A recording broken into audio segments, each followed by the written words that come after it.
She's a former prosecutor, a passionate advocate for victims, especially women, and famously outspoken. Wendy Murphy has just updated her most recent book, And Justice for Some, an expose of the lawyers and judges who let dangerous criminals go free.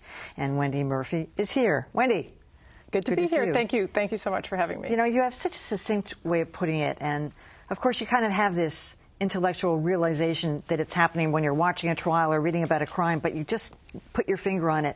Case in point, that Jodi Arias trial, which everybody was forced to sort of pay attention to, even though no one knew anything about it. Yeah. And that was a case where they ended up blaming the victim, this poor guy, Travis Alexander, and they end up, but that's his character starts going on trial. Yeah, I mean, and I think it's always important that the male victim goes through what I see all the time happening to female victims in rape cases. We're so used to it, we don't even really notice it as a problem anymore. It's interesting and important that we see it happen to a guy like Travis Alexander because it creates more salience generally for what is a systemic problem in our legal system. In other countries, and I write about this a bit in my book, in other countries, you can't do that. You can't slander somebody. You can't falsely accuse an innocent person of being the actual killer. And you get in trouble if you do. You can be charged with another crime if you do that. But we allow it, celebrate it, reward it in the name of justice. And I think it's one of the things that's shameful about our legal system. And I say in there, and I love my profession. I love being a lawyer. I care a lot about the law. But I'm not the one who says we have the best legal system in the world, because we don't. I mean, there are some things that are great about it, some things I think that are better than most. But when it comes to respecting especially victimized women and children, we have a pretty awful, especially criminal justice system that overtly subjugates women, overtly. Are other countries allowed, do they allow the defense to essentially wholesale fabricate other scenarios that are allowed? I mean, a defense lawyer can, can pose a completely different set of circumstances, that belie the facts. Are other countries allowed to do that? The answer is yes, some, but not the ones that are most like ours. In other words, Western nations. Like England, you can't do that, can you? No. England is very strict, and what we would think of as civilized democracies that have westernized types of legal systems generally don't allow it. We have an adversarial system, and in the sense that exactly suggests that, it's all about who wins, we do allow virtually anything to happen. In countries where there are inquisitorial systems, or at least, a lean in the direction of caring more about uncovering the truth than producing a winner, the inquisitorial systems, which include a lot of Western nations, Western European nations, you cannot fabricate at all. And in some ways, it's a better system because you really do end up closer to the truth at the end, and nobody really cares as much about who wins, because the whole process is, whatever side you're on, the whole process is about figuring out the best answer to the question and the best punishment, if punishment is appropriate. One of the updated cases you're talking about is this horrible, horrible story out of Cleveland that just broke like 6-7 weeks ago, where these 3 young women had been kidnapped at different times. They're all living with this guy, Ariel Castro. Here he is being brought into court. Yeah. But already, some of the legal scenarios are very, very disturbing. Yeah. That they won't be able to prove rape. They won't be able to prove pregnancy. This one girl said she was pregnant 5 times, but she never saw a doctor. There's no proof. There's no medical. I mean, this could turn out badly for the victims. Well, I guess if you can't prove some of those charges, for him, because it went on for 10 years and so many of the charges are overtly provable without even really going through the process of a trial. I think it's pretty clear there's a kidnapping if you just show one of the video clips. So he's likely to get life behind bars no matter what. So, the prosecution loses a few charges. It's like getting an upgrade on the Titanic. I don't particularly care that they prove 1,000 or 300 charges. I just care that a man like that be exposed, punished, never see the light of day ever again. And Will the girls have to testify in that case? Probably, probably at least one of them, maybe more.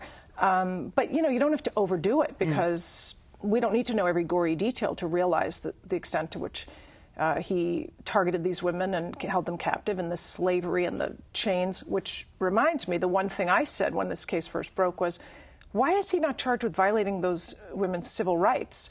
He targeted them because of their gender. He impregnates them. We know that a baby was born there. Whether there were forced abortions or not, we know that much of what he did to them was sexual, in other words, also highly gendered. In Ohio, if you target someone for violence based on a variety of categories, including gender, you're supposed to face civil rights charges. It enhances your punishment, and it names it in a way that matters. And we're very confident that, well, if you target that person because they're black, boy, that's a civil rights crime. Yeah, but it's also a civil rights crime to target a woman. Where is the outrage? Where's the leadership? Where is the Attorney General, the prosecutor, the local prosecutor who's handling this? Why is he not calling this targeted violence against women and a civil rights harm? That's a big problem in our legal system in virtually every state in this country, including in Massachusetts, where gender isn't even on the list, which is why Phoebe Prince, remember she was targeted and they called her an Irish whore and all this stuff. That was charged as a civil rights crime originally. And I thought, well, that's weird because we don't include gender. And it was all very sexualized and very gendered, what happened to her, all the bullying. And it was because they called her an Irish slut, not just a plain old female slut. And that just made my blood boil. And I write a lot about that here, too, that we have this hierarchy where some people's harm is elevated to important status, and the law gives you an extra punishment, or at least we frame it as a harm to democracy itself. We don't do that when the harm happens to women or children. And, okay, so children isn't a special category under the constitutional principles, but it should be. But women is a special, female is a special category, and we don't honor that at all. One of the cases that has been, captivated America for, I think it's since 1999, I could have the year wrong, of course, is JonBenet Ramsey. I forgot if I ever knew, and you write in this about how at one point, a jury wanted to indict both the parents, but they were afraid that they wouldn't get anywhere because one would point to another. I mean, I don't remember them finger-pointing at each other at the time. They were both defensive of each other. Well, depends how you view the strategy, right? So I have a chapter in there called the cross-finger-pointing strategy. And each chapter actually is a dirty trick. I know the title is a little bit off, but each chapter is a dirty trick that I explain that produces an injustice, and I use a real-world case to really explain how it happens. The JonBenet Ramsey case is one where the cross-finger-pointing trick was very obvious from the beginning. Now, you don't have to overtly blame the other one. You just have to make it clear to the prosecutor and the police that only two people know what happened. They're sticking together like glue, and only one of them is really responsible. Well, if you prosecute this one, he blames her. You prosecute her, she blames him. That's built in to those circumstances. And sometimes what happens is the truly bad guy will muddy the evidence, if you will, a little bit to make it look like it's possible she did it. And then you've really got a perfect crime because prosecutors are flummoxed by those cases. Is that what you think happened here? I think that's part of what happened. You think the parents did it?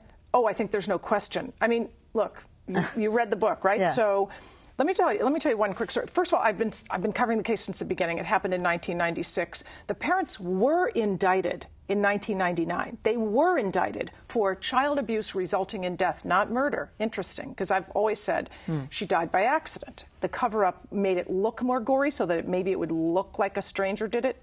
It was not an intentional killing. But the public didn't find out they were indicted until 2013. Yeah, right. Why? Why is that a big secret? Was there corruption involved? My favorite part, and I write about this, is that when that weird guy, John Mark Carr, was charged in Thailand, which was about 6 or 7 or 8 years ago, I was on, I don't know which program, but then Paula Zahn's people, she was then on CNN right before Larry King, and they said, will you come on and talk about how they're going to prosecute John Mark Carr? And I said, I'll come on, but I'm not going to talk about that because he didn't kill her. He wasn't even in the state, and that's a ruse. I go on, I tell the story. The first 3 search warrants in the case were for child porn on the family's computers and photographs in the family home. The child had very serious vaginal injuries, indicating both old penetration and current penetration. Well, this is important because obviously if there's old vaginal injury, that's not a stranger. That's someone who had ongoing intimate access to the child. So I tell all that on Paula Zahn, and poor Paula was like, I mean, she about to do the same thing. She freaked out. But it was what the evidence showed. Well, I go off the air and I get a phone call. 404 area code. That's Atlanta. And I think, oh, somebody from CNN is angry that I just said the word vagina on the air.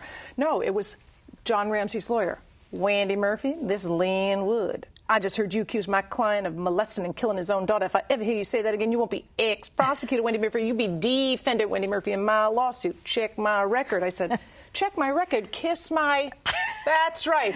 All right. The bullying is what has distracted the public attention from the truth, and that's a big part of my story. Okay, Wendy Murphy, love the book. And Justice for Some. Thanks for coming. Thank you.